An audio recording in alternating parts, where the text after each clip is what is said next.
চিংড়ি মাছ বেছে ধুয়ে পরিষ্কার করে রেখে দিয়েছি। এবার মিক্সির জারে দিয়ে দিচ্ছি কাঁচা লঙ্কা, সর্ষে। আপনারা চাইলে সর্ষে আগের থেকে ভিজিয়ে রাখতে পারেন। আর দিয়ে দিচ্ছি নুন, দিয়ে পেস্ট করে নেব। অল্প একটু জল দিতেই হয় মিক্সি বলে।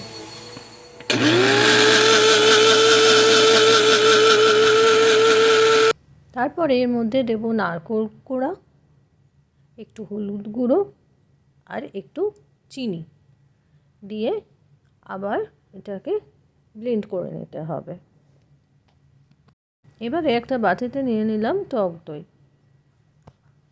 ভালো করে মিশিয়ে নিতে হবে টক দইয়ের সাথে ওই ব্লেন্ডেড মিক্সচারটা। মিক্সচার রেডি হয়ে গেছে। এবারে এর মধ্যে দেব বেছে রাখা চিংড়ি মাছগুলো। 1 থেকে 2 ঘন্টা আপনারা ম্যারিনেট করে রেখে দিন।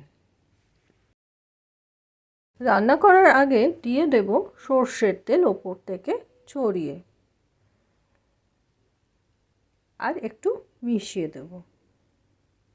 এবারে বলি, আপনারা চাইলে চিংড়ি ভাপাটা করে নিতে পারেন মাইক্রোওয়েভে। 5 মিনিট মাইক্রোওয়েভে টাইম দিয়ে দিলেই হয়ে যাবে।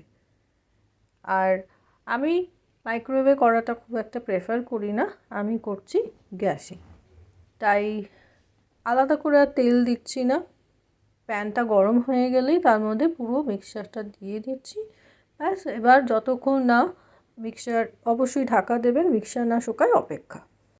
5 মিনিটের মধ্যেই দেখবেন আপনার ভাপা রেডি হয়ে গেছে। খুব তাড়াতাড়ি হয়ে যায়, অতি অবশ্য ট্রাই করবেন।